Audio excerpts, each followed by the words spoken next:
Assalamualaikum warahmatullahi wabarakatuh. Anak-anak, kita kembali lagi belajar materi pendidikan kewarganegaraan kelas 9 yang hari ini akan kita bahas. Di bagian pertama adalah Kedaulatan Negara Kesatuan Republik Indonesia. Pengertian kedaulatan. Kedaulatan itu berasal dari bahasa Arab daulah, yang artinya kekuasaan tertinggi.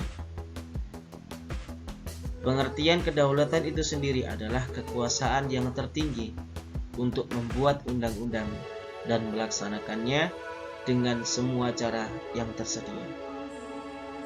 Oleh karena itu, kedaulatan masyarakat membawa konsekuensi bahwa rakyat adalah pemegang kekuasaan tertinggi dalam kehidupan bermasyarakat dan bernegara.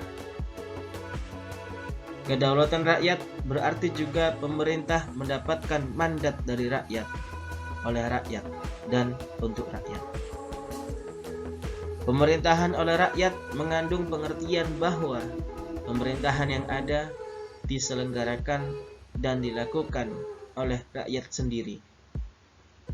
Gaya pemerintahan seperti ini disebut dengan demokrasi. Demokrasi adalah pemerintahan dari, oleh, dan untuk rakyat. Keterlibatan rakyat dalam membentuk pemerintahan sebagai wujud pelaksanaan kedaulatan rakyat dilaksanakan melalui pemilihan umum. Pelaksanaan prinsip kedaulatan rakyat dapat dilakukan melalui demokrasi langsung dan demokrasi perwakilan. Demokrasi langsung bercirikan rakyat mengambil bagian secara pribadi dalam tindakan-tindakan dan pemberian suara untuk membahas serta mengesahkan undang-undang. Sementara itu, dalam demokrasi perwakilan, rakyat memilih warga lainnya sebagai wakil yang duduk di lembaga perwakilan rakyat untuk membahas dan mengesahkan undang-undang. Menurut pendapat John Bodin, seorang ahli tata negara dari Prancis yang hidup di tahun 1500-an, kedaulatan adalah kekuasaan tertinggi untuk menentukan hukum dalam suatu negara.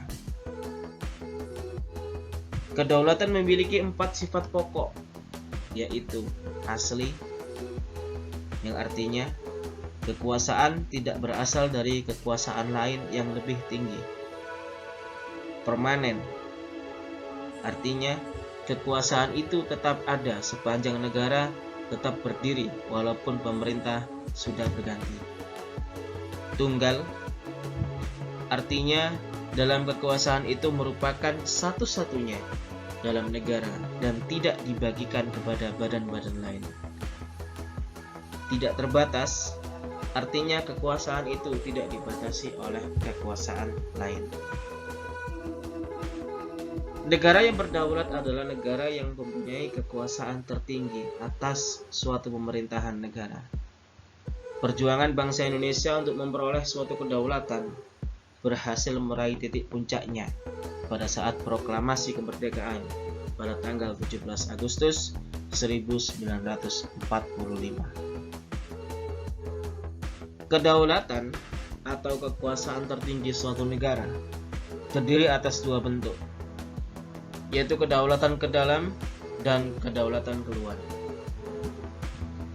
Kedaulatan ke dalam berarti bahwa bangsa yang merdeka memiliki kekuasaan untuk menyusun dan mengatur organisasi pemerintahannya sendiri menurut kehendak bangsanya sendiri, serta kekuasaan untuk mengolah semua yang ada di wilayahnya yang mengandung sumber daya alam, baik di darat, laut, maupun udara, untuk kemakmuran rakyatnya tanpa campur tangan negara lain berdasarkan peraturan perundang-undangan yang berlaku.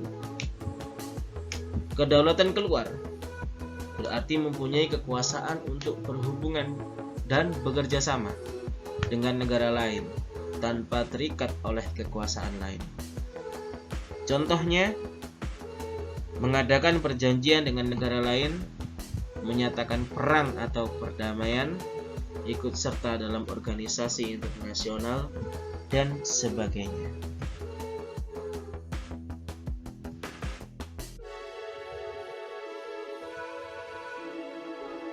Secara umum, terdapat beberapa teori-teori kedaulatan dari beberapa ahli kenegaraan.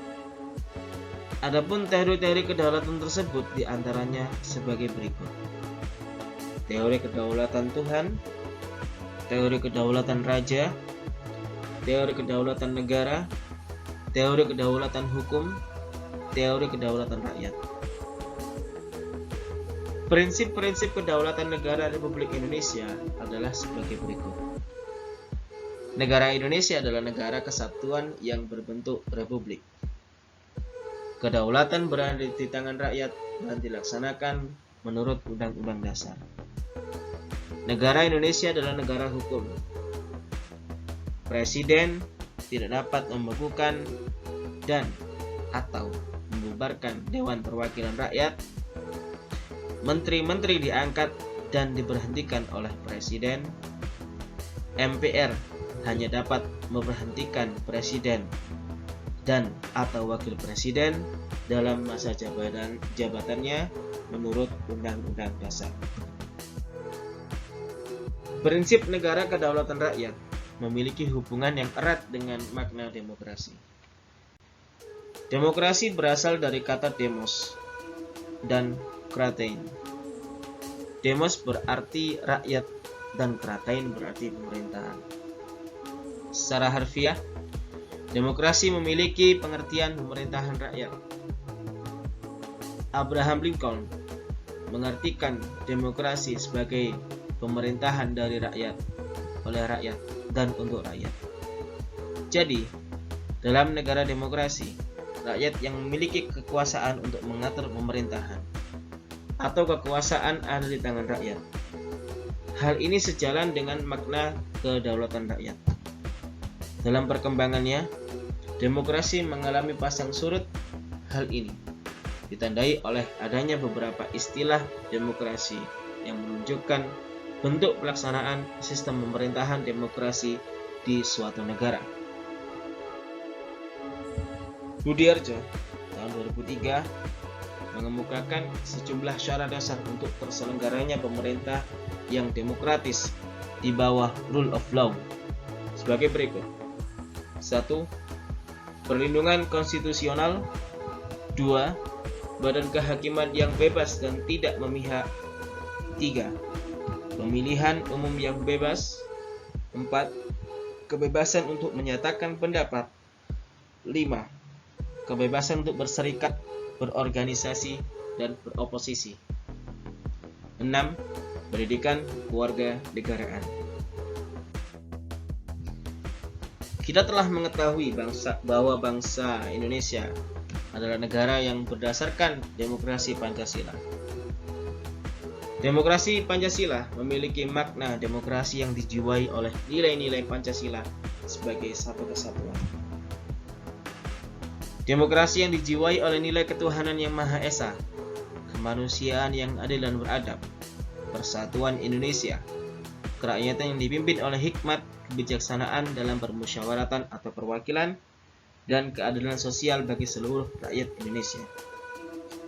Demokrasi Pancasila merupakan demokrasi yang sesuai dengan bangsa Indonesia, karena bersumber pada tata nilai sosial budaya bangsa yang sudah melekat dalam kehidupan bermasyarakat sejak dahulu. Asas atau prinsip utama demokrasi Pancasila yaitu pengambilan keputusan melalui musyawarah mufakat. Musyawarah berarti pembahasan untuk menyatukan pendapat dalam menyelesaikan masalah bersama. Mufakat adalah suatu yang telah disetujui sebagai keputusan berdasarkan kebulatan pendapat. Jadi, musyawarah mufakat berarti pengambilan suatu keputusan berdasarkan kehendak orang banyak atau rakyat, sehingga tercapai kebulatan pendapat. Musyawarah mufakat harus berpangkal tolak pada hal-hal berikut. Musyawarah mufakat bersumberkan inti kerakyatan yang dipimpin oleh hikmat kebijaksanaan dalam permusyawaratan atau perwakilan. Pengambilan keputusan harus berdasarkan kehendak rakyat melalui hikmat kebijakan. Cara mengemukakan hikmat kebijaksanaan harus berdasarkan akal sehat dan hati nurani luhur, serta mempertimbangkan persatuan dan kesatuan bangsa serta kepentingan rakyat. Keputusan yang diambil harus dapat dipertanggungjawabkan secara moral kepada Tuhan serta menjunjung tinggi nilai kemanusiaan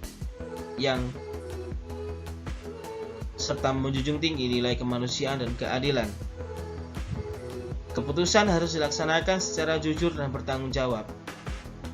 Nilai lebih demokrasi Pancasila adalah adanya penghargaan terhadap hak asasi manusia dan hak minoritas.